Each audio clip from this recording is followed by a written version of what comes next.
Well, it's actually the transfer of the weight from the right to the left that starts the downswing. So from the right foot or the right heel to the left toe, the transferring of the weight. The transfer starts from the ground up. So we're looking for the weight to transfer from right foot to left foot. My hips shift slightly to the left. As I do this, you'll see that my weight again goes right to left. Now my hips start to rotate. As I'm doing this, the club starts to lower down on playing. Now, how important is it that the weight starts the downswing, the weight shift? Well, it's very important, because if we start with the upper body, start with the shoulders or the hands, then the club's going to get off playing too steep. You know, one of the best or one of the most recognisable for starting the golf swing with the lower body was Ben Hogan. You know, he actually started his weight shift before he even completed his backswing. And Hogan wrote about it in Power Golf and also 5 Lessons, the Modern Fundamentals of Golf. So it was something that Hogan really believed in, and believed in it enough to talk about it in his books.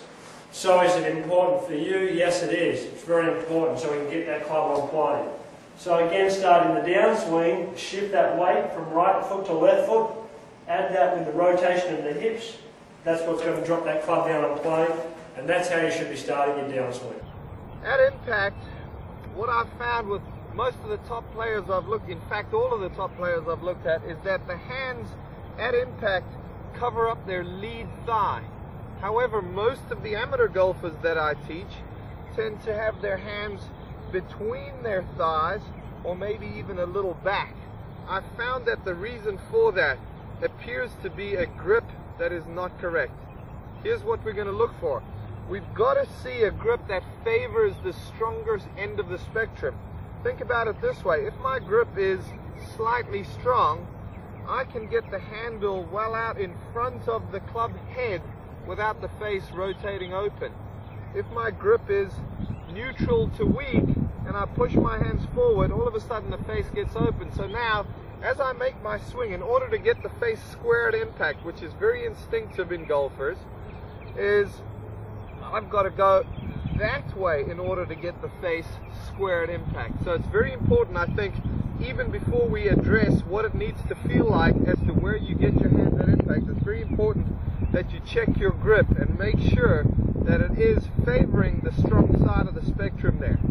Another little drill, really a good impact drill. You don't need to hit too many shots with it. I've got one of these alignment rods and I just put it along the top of the grip and I incorporate my hands around it. The thinner this alignment rod, obviously the better here, but you'll notice that when I get into that good impact position, that rod is approximately pointing towards 1 o'clock, if vertical is 12 obviously.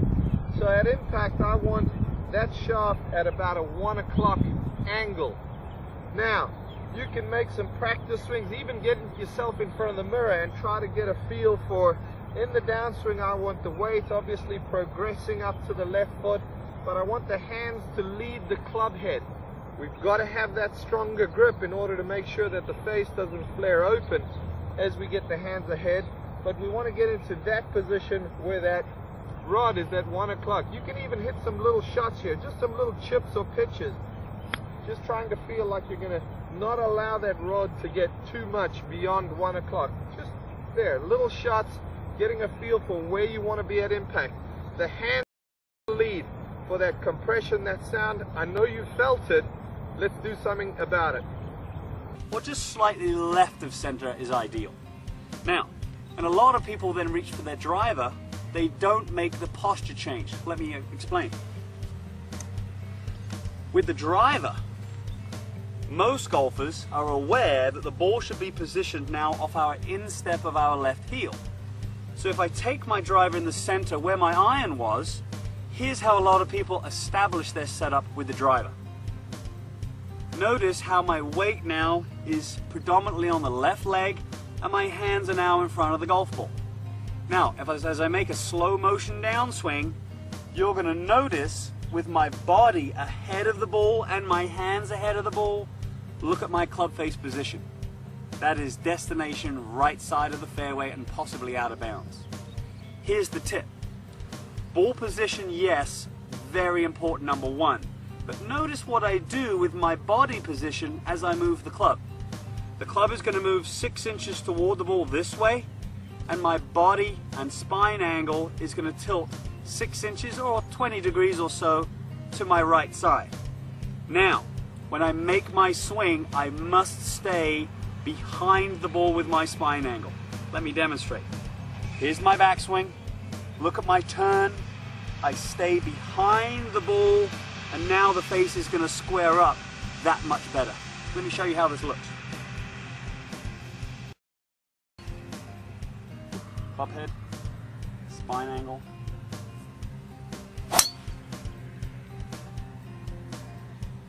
Notice, even in my finish, I'm keeping my spine angle slightly behind the golf ball to encourage a nice square club face. That tip's going to help you, and if you have any more questions or comments, please feel free to email us or give us a call, and we'll help you out with anything that you might be struggling with.